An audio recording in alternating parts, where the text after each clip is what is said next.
Good morning, everyone. Good Morning. morning. Good Monday morning.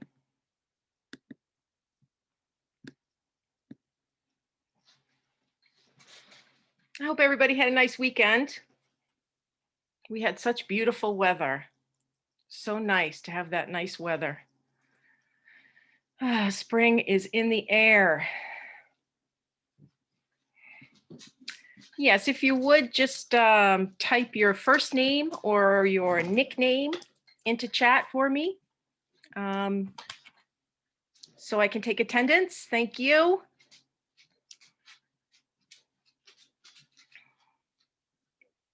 Thank you very much. That looks great.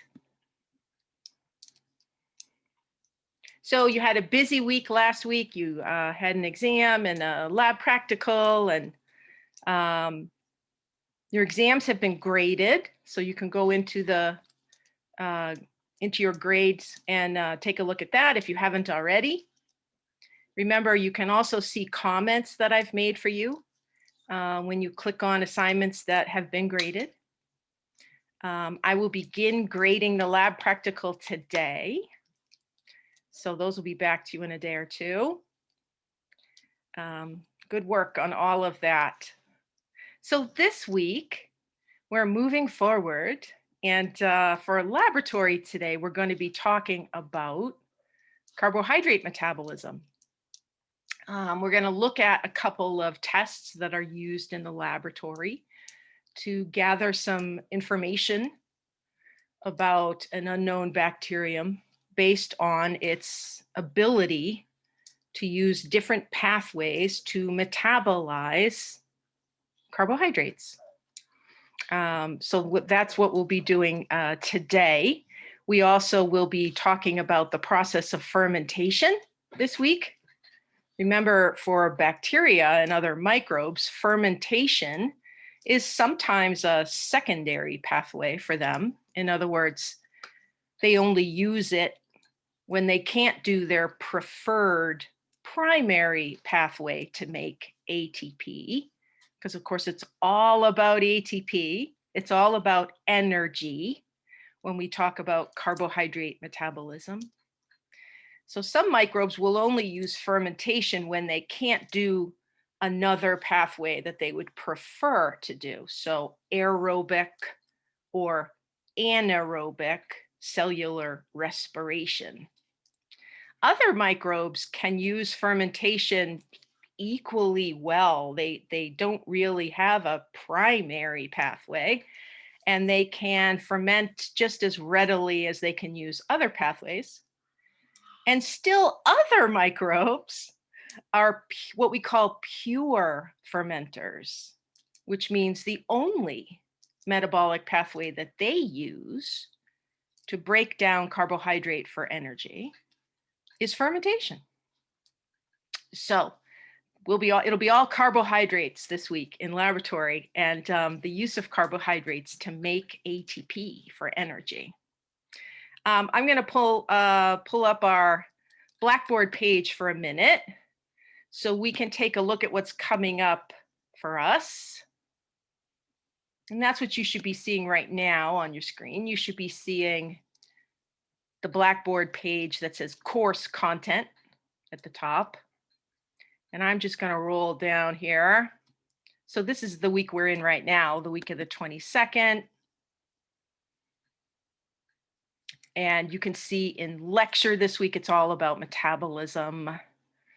And in lab, specifically, carbohydrate catabolism. Remember, when we use that word catabolism, we're talking about the kinds of metabolic pathways that break down molecules.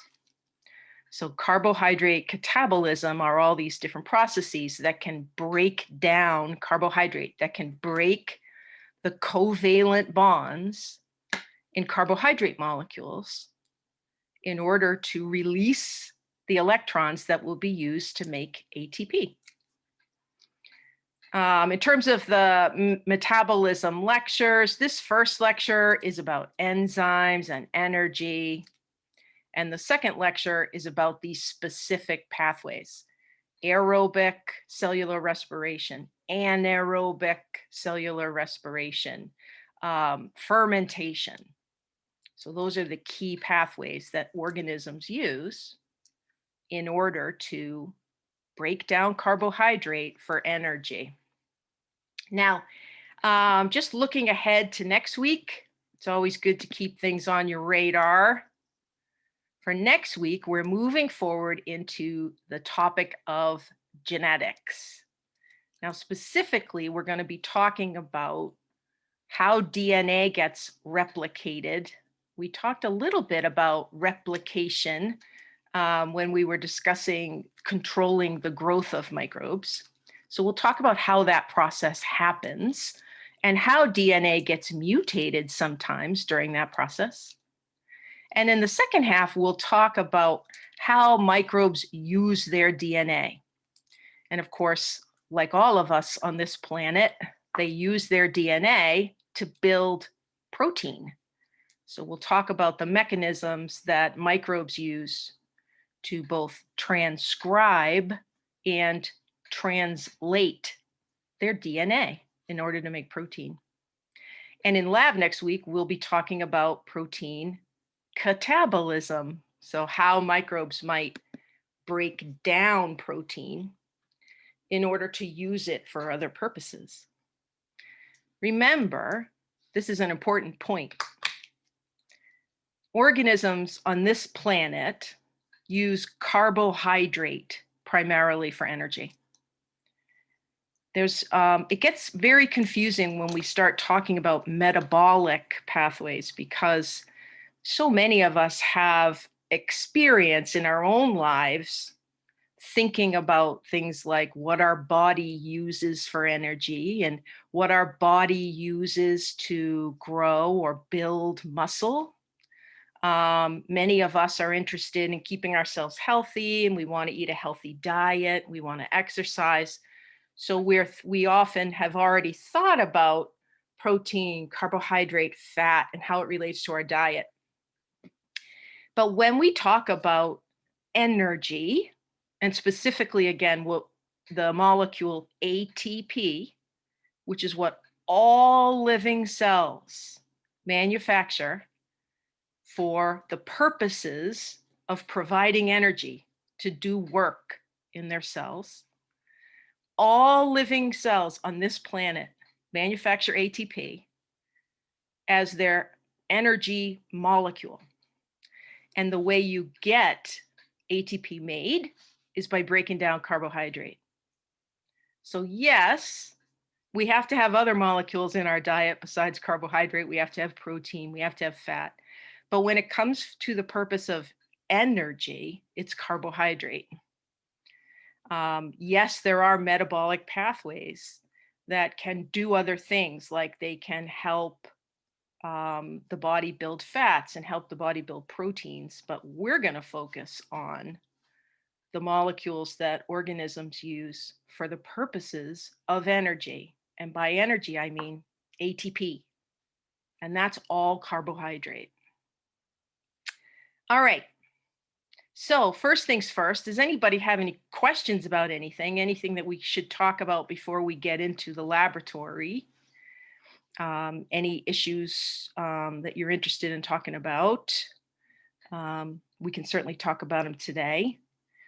Feel free to type anything that comes into your head in chat if you want to talk about it. I'm happy to do that during our lab periods. The other thing I should mention before I jump into our slides is I sent out an announcement about midterm grades. Be sure to take a look at that announcement. Your midterm grades are now available to you, so you can take a look and gauge how you're doing in the course. Remember, midterm means we still have about halfway to go. So there's no need to panic if you're not where you want to be. You have lots of opportunities still to improve your grade. The key thing, though, if you want to work to improve your grade in the second half of the course, is to change whatever you're doing. You don't want to just keep doing the same thing because you're likely to get the same results. So if your objective is to increase your grade, you're going to want to think about how you can change the way you're approaching quizzes and homeworks and exams. Okay, so if you haven't already, be sure to take a look at your midterm grade when you have a chance. All right, I'm going to pull up our lab slides now. And that's what you should be seeing on the top of your screen. It should indicate lab carbohydrate catabolism. So here is a list of our objectives for this exercise. First thing we're going to do is learn some new vocabulary, because again, a lot of vocabulary around carbohydrates specifically is in everyday language. People use the word carbohydrate in their normal language. So we're going to talk about the scientific definitions for certain terms that are used around this macromolecule called a carbohydrate.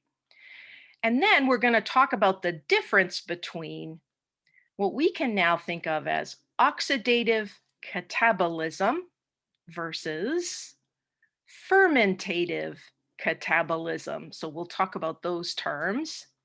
And then we're going to conduct a little experiment. We're going to perform 2 tests that are used to evaluate an organism's carbohydrate metabolism. We're going to talk about the Starch hydrolysis test, and another one called the Oxidative Fermentative test, or what we all call the OF test. But let's start by learning some of these vocabulary terms. It can be so difficult when you're speaking about carbohydrate with someone who is not a scientist or who's not a student of science, because this word carbohydrate is sort of loaded in our language. If you've ever talked to, friends and family, and you know that a lot of people have a very bad idea about carbohydrates, that carbohydrates are bad, that carbohydrates make us fat, that we shouldn't eat too much carbohydrate. That's generally the public perception of what carbohydrates are. And of course, it couldn't be further from the truth. Carbohydrates are one of the key macromolecules that make up all living cells. They are critical to the health and functioning of those cells, and they are a necessary part of the life of living cells, including human cells. So I always try to remind people of that. I always try to remind people that you are reliant upon carbohydrate in your diet because it helps keep you healthy. So what is this? What is a carbohydrate? This is a term that we use when we are talking about sugar. Those 2 terms, scientifically speaking, can be used interchangeably. Now you can see where the problem comes in.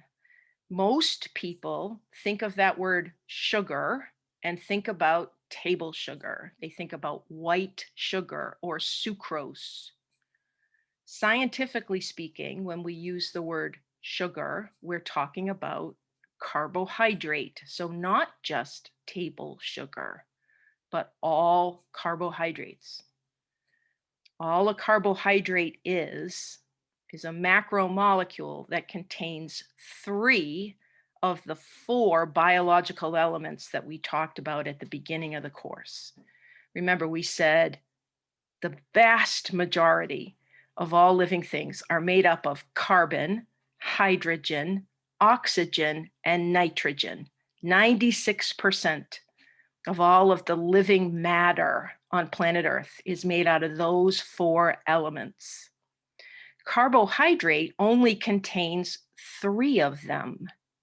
It contains carbon, hydrogen, and oxygen. So the word carbohydrate comes from the combination of carbon and water, hydrate. And of course, water is made out of hydrogen and oxygen. So a carbohydrate, a molecule that's made out of carbon and hydrogen and oxygen. That's what carbohydrate is. It has the job of being both structurally important in cells. In other words, it helps make up the structure of cells, and it also helps functionally in cells. Now, let's get down into these saccharide terms. This term saccharide translates as sugar or carbohydrate. So when you hear the term monosaccharide, that would translate as one for mono and sugar for saccharide, one sugar. So the way we think about it scientifically is that this is one of the simple sugars. Simple because it only has one molecule of carbohydrate in it if it's a monosaccharide. So glucose is a monosaccharide. And if you're not familiar, this word dextrose is a word that you'll see in clinical situations, in medical situations. This is another term that is used for glucose. Another simple sugar that you hear about a lot is fructose. And fructose is a simple sugar that's found in fruit. It's found naturally in fruit. So one sugar, one molecule. Now, in comparison, a disaccharide is made out of two sugars. So when we combine two of these monosaccharides, we build a disaccharide. That makes sense. So sugars like lactose, that's milk sugar. Sucrose, that's table sugar. And another one that you may have seen on some of the labels of the nutritional labels of the foods you eat is maltose. Maltose is a common carbohydrate that's added to foods. So lactose or milk sugar is made out of one molecule of glucose and one molecule of galactose. Those two come together with a covalent bond and create lactose or milk sugar.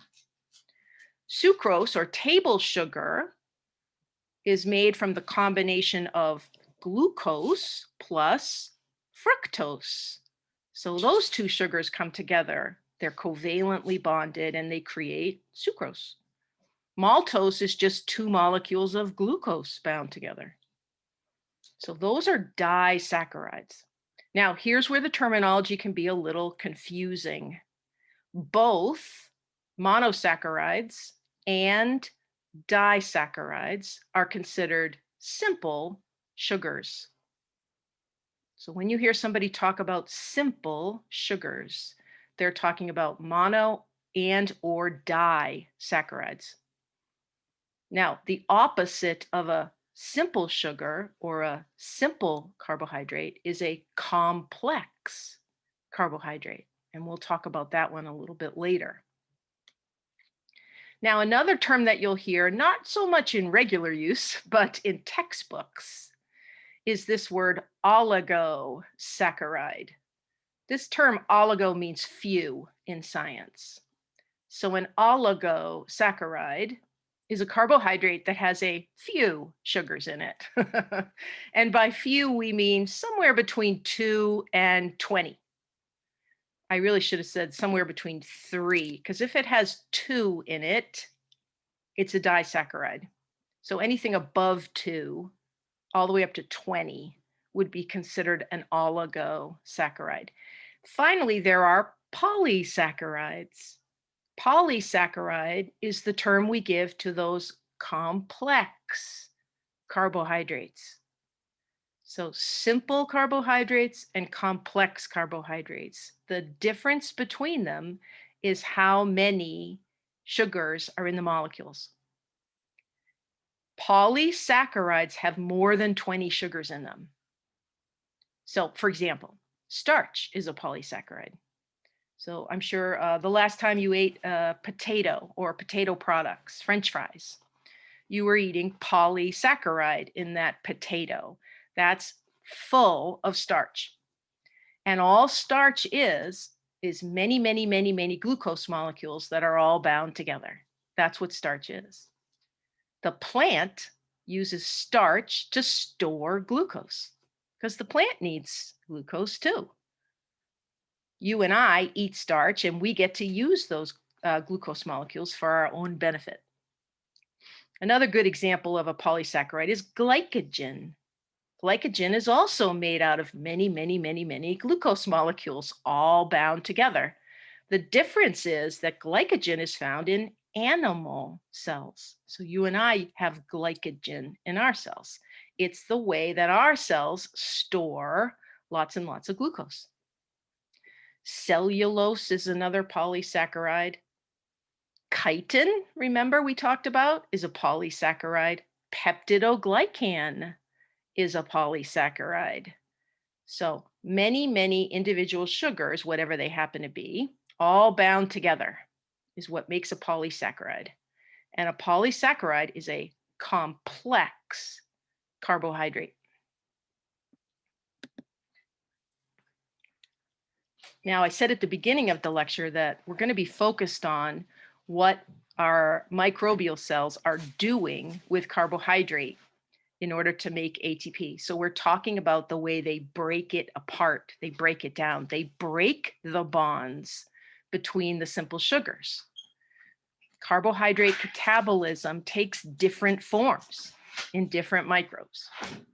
Now, microbial cells contain a type of enzyme, a family of enzymes that are called hydrolytic enzymes in order to digest or break apart carbohydrate. Now, this term hydrolytic translates as water breaking apart. So a hydrolytic enzyme is an enzyme that uses water in order to break apart another molecule.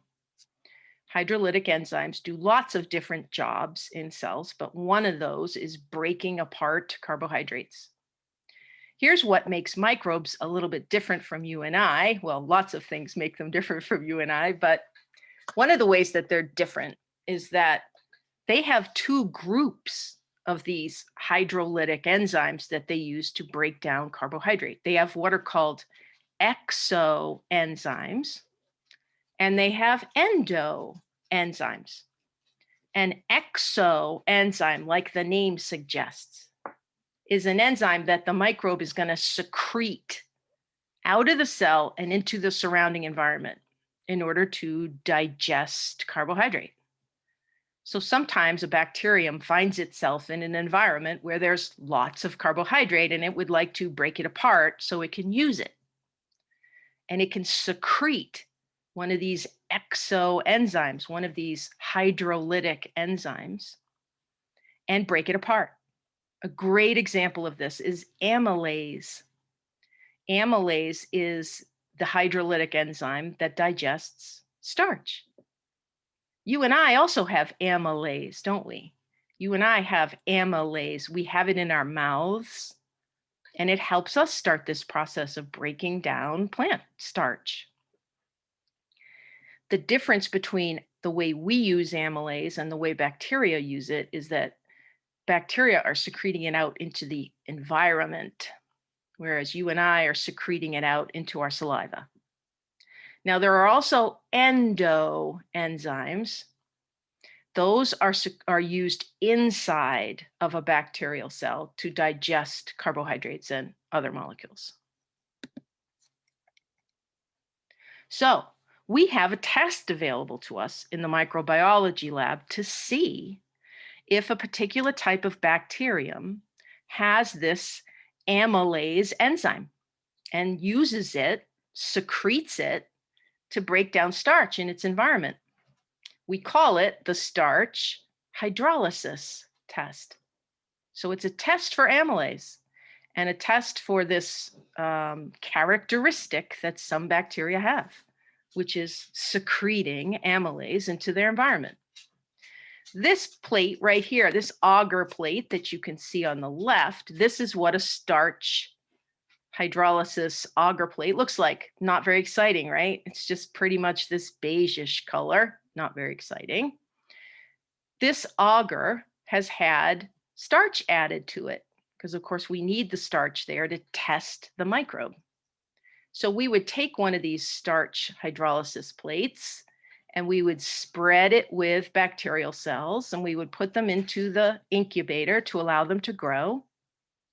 When we take them out the next day, we're going to do one really important step, and that's this. We're going to add iodine on the surface of the plate. We're going to put a small volume of iodine on the plate and spread it around. Now, what is the iodine doing?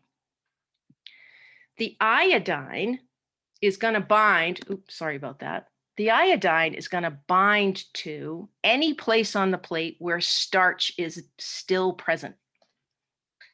So on this plate right here, this plate doesn't have any cells growing on it. You don't see any growth here, no colonies, no streaks. This plate doesn't have any microbes growing on it. They just took a starch plate, they poured some iodine on it, and this happened. It turned black. So wherever you see black, that tells you that starch is present in the agar. All right, now take a look down here. These plates have had bacteria placed on them. Let me move this. These two plates have had bacteria spread on them. Now, spread in one line. You can see that one sort of cream-colored line right there. Here's another one. Here's a line right up there. Cells were streaked in a line onto these two plates. The plates were put into the incubator overnight. The iodine was added, and this was the result, or these were the results. Remember, iodine binds to starch, and this plate had starch in it. So everywhere the plate is black, there is starch. But look, where the bacteria are growing, right around them, it's not black. It's this weird sort of yellowy color. It's clear too. Look, this plate has been placed on top of a piece of paper with writing on it, and you can clearly see the words underneath the clear areas. That's because the starch is no longer here, right in these areas. Wherever it's clear, the starch is gone. The bacterial cells secreted amylase and broke the starch down into glucose. So if I were to test in these clear areas, I would not find any starch, but I would find glucose, because glucose is what starch gets broken down into. So this is a positive result for starch hydrolysis. We're going to see a clear zone around the cells that are growing on the plate. This plate over here is a negative result. I can see the line of cells growing right here, but there's no clear zone around them. In other words, there's still starch all over this plate. It's still black everywhere except where the cells are growing. No clear zone means none of the starch was broken down, which means that these cells cannot secrete amylase. They don't have any amylase to let loose into the agar to break down the media. Now, does anybody have any questions about that? Anybody have any questions about how this media works? Remember, we call it starch hydrolysis test. And that test uses a starch plate. It's a simple basal medium that has had starch added to it. Remember, that's one of the things that makes culture media so wonderful, is that we can start with a simple recipe and we can change it. We can add things in as we see fit. So in order to test an organism for the ability to do starch hydrolysis, we just add starch to the culture media. And then we put the organism on it and we wait. We put the iodine on and it will show us where the starch is still present. If there's starch right up to those organisms, we know that they can't break them down. They can't break it down. If there's a clear zone, that tells us that the starch is gone and glucose is left behind. because that microbe has broken down the starch in order to get that glucose. All right. Another really common test that we do when we're investigating an unknown microbe's ability to break down carbohydrates is this test that we call the OF test.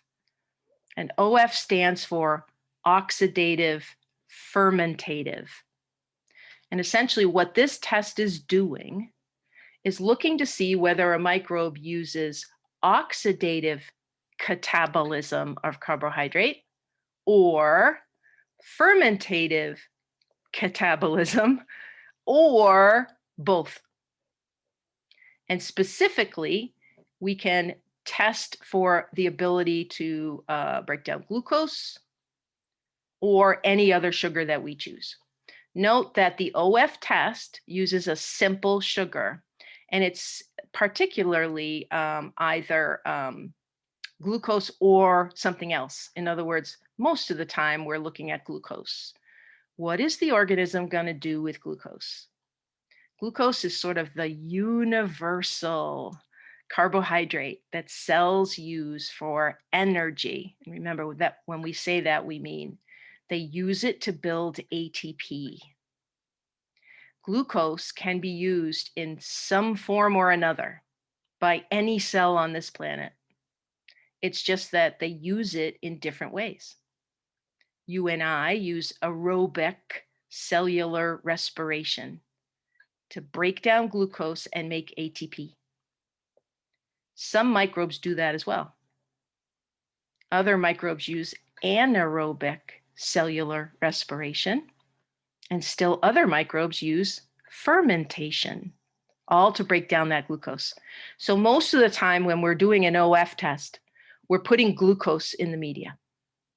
But it is possible, I want you to remember this, it is possible to use something other than glucose if you want to test for a specific ability of a microbe. Now, here's something else that's very important. Put a star next to this in your notes. When we talk about oxidative versus fermentative, this term oxidative does not mean aerobic. Let me say that again, because that's really important. This term oxidative does not refer to oxygen. It doesn't mean aerobic. Oxidative refers to redox. And this word, if you haven't gotten there in the lecture yet, this word means oxidation reduction reactions. This is from chemistry.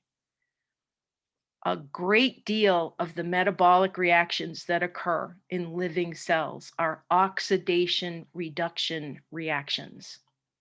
So oxidative versus fermentative means we're testing whether or not an organism uses oxidation reduction reactions to break down glucose, or fermentative, or both.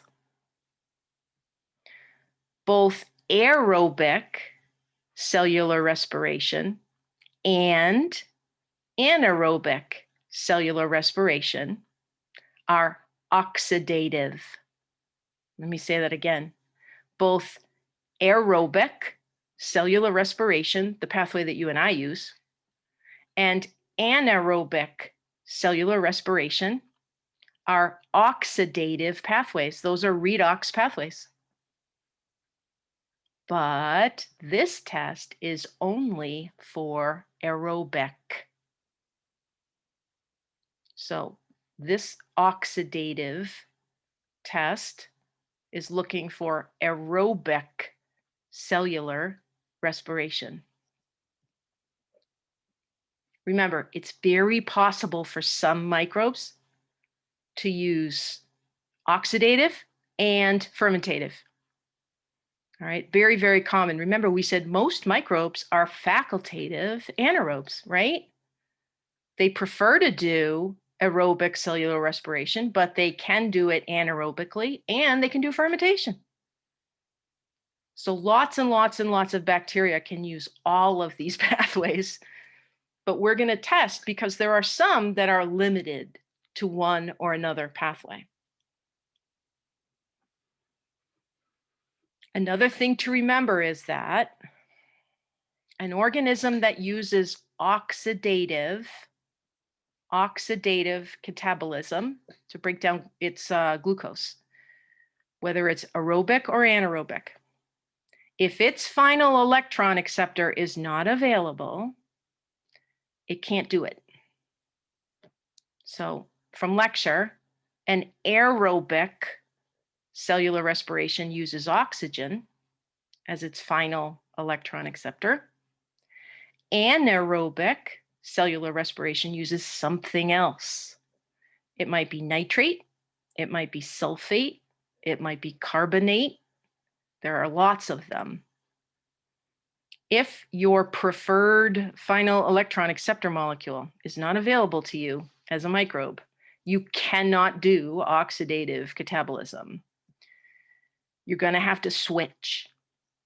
And the switch then is often fermentation. So you'll hear me talk about primary and secondary pathways. All I mean when I talk about a primary metabolic pathway is the pathway that the organism prefers to use, the one it's going to use first. The secondary pathway is the one that it will switch to if it can't do its primary pathway. And finally, just a reminder, there are some bacteria that are pure fermenters. They don't do any kind of oxidative metabolism. They're only able to do fermentative carbohydrate breakdown. All right. Any questions about what I've said so far? A lot of words, and it can be very confusing. Just remember, we're talking about energy. And when we talk about energy, we're talking about ATP.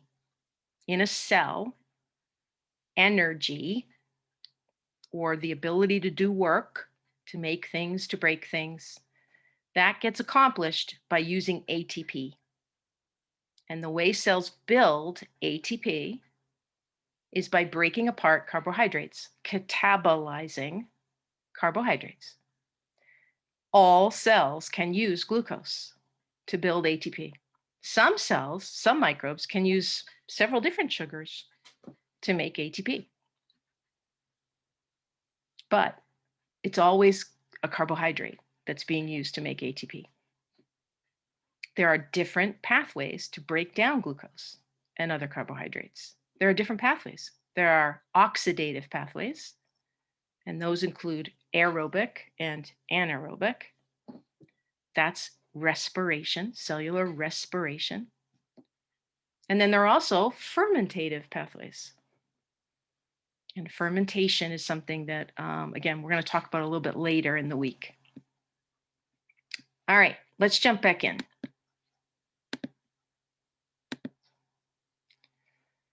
So I said it before and I'll say it again. Anaerobic cellular respiration is not the same thing as fermentation. Anaerobic cellular respiration is one of the oxidative pathways. It's a series of oxidation reduction reactions that breaks down glucose to make ATP. That is not what fermentation is. Fermentation is a different pathway altogether to make ATP. The other thing to remember is this. When we talked about oxygen requirement categories, remember? What those categories tell us is what the requirement is for oxygen for that microbe in order to do oxidative catabolism. All right. So when we said an obligate aerobe has a requirement for oxygen, what we meant was it has a requirement for oxygen so it can do oxidative metabolism to make ATP. When we said an obligate anaerobe doesn't need oxygen and in fact finds oxygen toxic, we're saying that it uses something other than oxygen to do oxidative catabolism to make ATP. So the oxygen requirements don't tell us anything about whether or not a microbe can ferment. So just because something is a facultative anaerobe, well, that's a bad example. Just because something is aerotolerant does not mean that it can ferment. Just because it's an obligate aerobe does not mean it can ferment. Just because it's a microaerophile, it doesn't mean it can ferment. It might be able to ferment. We don't know. The name itself only tells us what its oxygen needs are. So we have to do different testing to look for fermentation.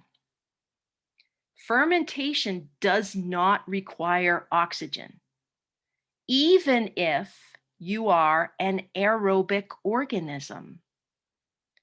You and I are aerobic. We use oxygen in order to do cellular respiration to make ATP. But you and I can also ferment under the right circumstances, right? If you and I are exercising vigorously and we simply cannot get enough oxygen down into our cells, down into our muscle cells, which are working so hard for us, they're going to ferment and they're going to produce lactic acid. Fermentation doesn't require oxygen, all right? But it can occur even when oxygen is present under some situations, all right? So let's talk about this medium that we're going to use to test an organism's oxidative and fermentative abilities. First thing to know is it's based on a basal medium. So remember, that's a defined culture medium, very simple. To that basal medium, we add a large amount of carbohydrate. And again, it's usually glucose. So we're going to load that medium up with glucose, plenty of glucose. We're also going to add, though, a little bit of peptone. Remember, all peptone is a partially digested protein. So we take a big protein and we begin to break it down. We begin to catabolize it in the lab. And then we offer it to the microbes, sort of partially broken apart. Now, why would we bother putting peptone into a medium that's going to show us how it uses carbohydrate? Well, here's why. There are some organisms that are not going to be able to metabolize the sugar that we give them. Because remember, we are only doing the oxidative part of this test aerobically. In other words, there's going to be oxygen around. Let me say that again because that's important. Peptone gets added to the media because it'll give a food source to microbes that just can't use the glucose under these conditions, under aerobic conditions. Remember Clostridium? We looked at a Clostridium organism in one of our labs, and we said it was an obligate anaerobe. So you can give Clostridium all the glucose you want in a tube, but if there's oxygen in that tube, it's still going to die. It doesn't mean it can't use the glucose. It means it can't use the glucose when there's oxygen around, because oxygen is toxic. You would have to give Clostridium an anaerobic environment if you wanted to look at it oxidizing glucose. This particular test, the OF test, looks at oxidative pathways that are aerobic. So it's only looking at aerobic cellular respiration versus fermentation. There are going to be some microbes that just can't grow under those conditions. So they can't use the glucose under those conditions. So we give them a little protein. We give them the peptone. It's going to keep them alive long enough to show us that they can't use the glucose. Okay? It'll make sense when we start talking about how we read the OF test. So the peptone is going to support the growth of microbes that can't metabolize the glucose under these conditions. Here's a critical thing that's in OF medium, an indicator dye. This one happens to be called bromthymol blue. Remember, indicator dyes change color under different pHs. We saw that an indicator dye turned mannitol salt agar yellow when Staph aureus fermented the mannitol. Well, bromthymol blue can turn two different colors in two different pHs. It starts off green, but it will turn yellow if there's an acid byproduct made. It will turn blue if there's a basic or an alkaline product made. Any organism that is metabolizing the glucose in an OF tube is going to produce acids. So the tube is going to turn yellow. Any organism that is using the carbohydrates metabolically in the tube, using the glucose, is going to turn it yellow. If an organism cannot use the glucose, it's going to use the peptone, and it's going to turn it blue. So green means nothing happened. Yellow means the glucose was catabolized. Blue means the peptone was catabolized. The other thing to know about OF medium is that we almost always use it as a broth, but it is possible to use it. You can put a little agar in it to thicken it up a little bit. Again, limit oxygen from getting into it, but not completely, only partially. And that will make it a semi-solid. When we run OF tests, we're going to always run them in pairs because remember, it's oxidative fermentative. So we need to create a pair of tubes. We're going to inoculate a pair of these tubes. One of the tubes we're going to leave open to the air. So that's the one where we're testing for aerobic oxidative catabolism of glucose. In other words, aerobic cellular respiration. In the other tube, we're going to layer a little bit of mineral oil on top of the broth. In other words, we're going to make it anaerobic. And that's going to test for the fermentation of the sugar.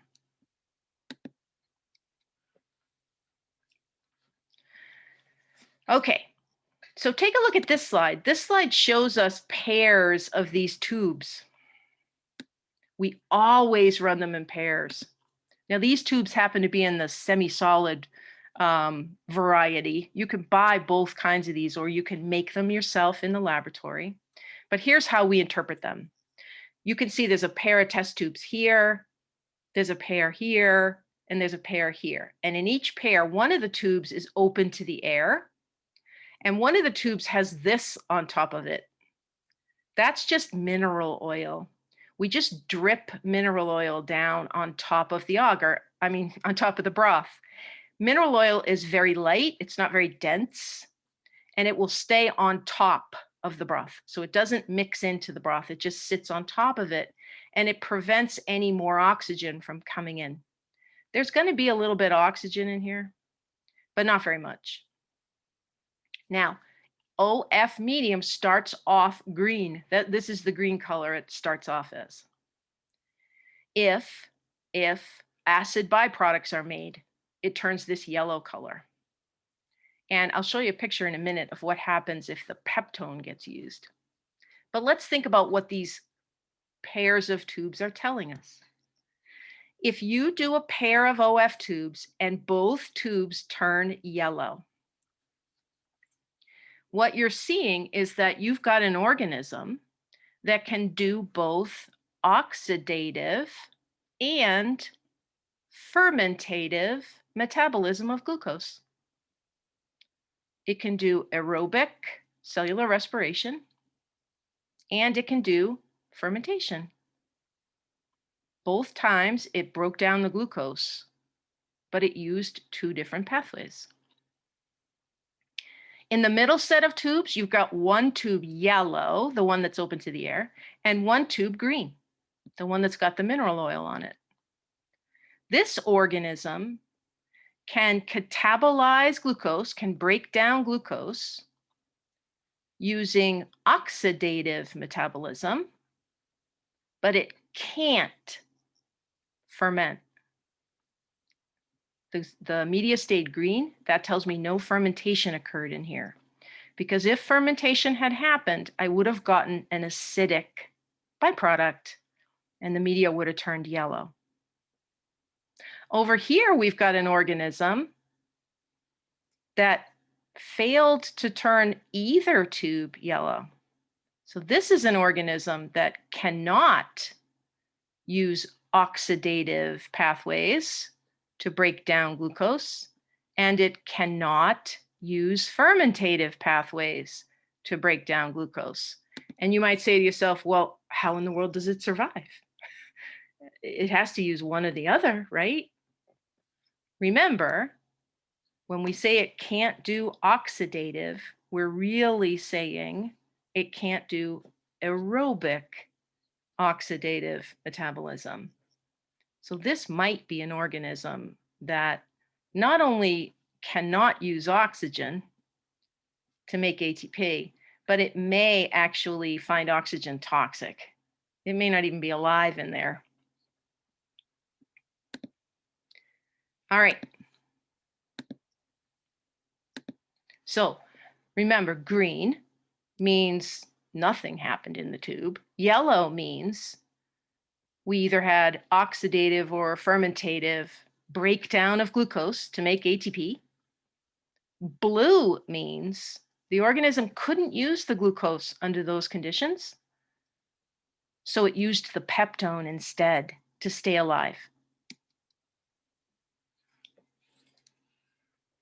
Now, if you haven't gotten to the point in lecture, and I assume most of you haven't, that talks about fermentation.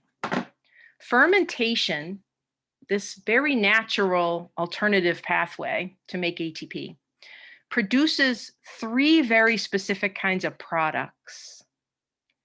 In other words, any cell that is fermenting glucose or some other sugar, it's either going to produce alcohol from that sugar, or some kind of acid, or some kind of gas, or some combination. If it produces an acid, it's going to turn the media yellow because of that indicator dye. It turns out that there are lots of different fermentation pathways, and lots of fermentation pathways end up producing an acid, which is why this test is so useful. In other words, some fermentation pathways will produce alcohol and acid. Some fermentation pathways will produce acid and gas. So it's almost always acid and maybe something else. Oxidative metabolism, and remember specifically we're talking about aerobic cellular respiration for this test, is going to produce an acid and it's going to turn the media yellow in the open tube. So here's the question, what acid is being made? Well, cellular respiration is a very long, complex group of metabolic reactions. It starts with this process called glycolysis, and that's going to take the glucose molecule and break it down into something called pyruvate. The second set of reactions is called pyruvate processing. This is going to take that pyruvate and break it down into something called acetyl-CoA and carbon dioxide. And finally, the Krebs cycle, the third part of cellular respiration, is going to take the acetyl-CoA and break it down into carbon dioxide. So what's the final product? Carbon dioxide, which is a gas.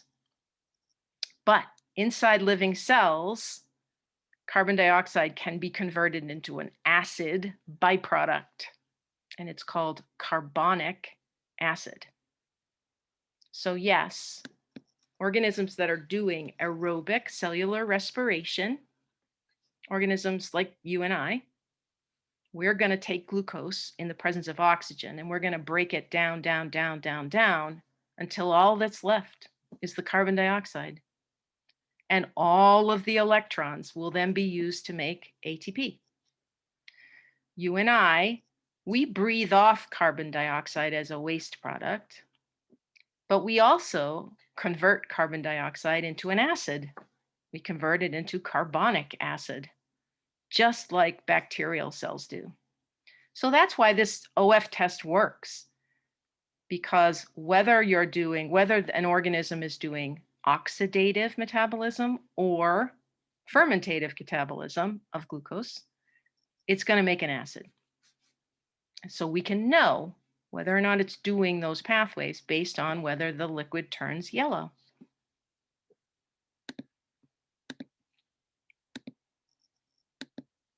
All right. Any questions? We always run this test in pairs, always, because it's oxidative fermentative. It's the OF test. So we need two tubes because one tube is going to be used to test for oxidative metabolism. That's the open tube. One test is going to be used to test for fermentative catabolism. That's the one that has the oil on top.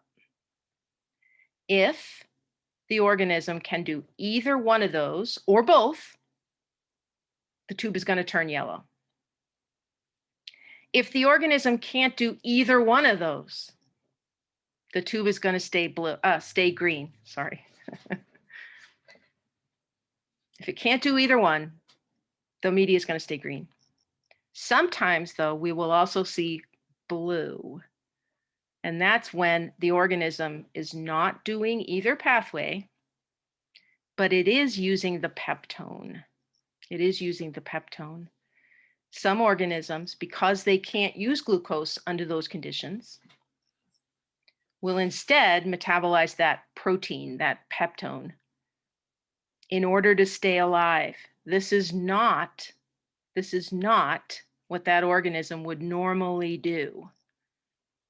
It's just that under these conditions that we've given it, it can't use the glucose because it can't do aerobic cellular respiration or fermentation.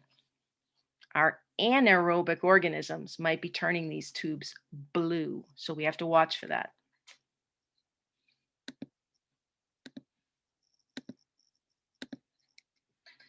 All right, here's our experiment for today.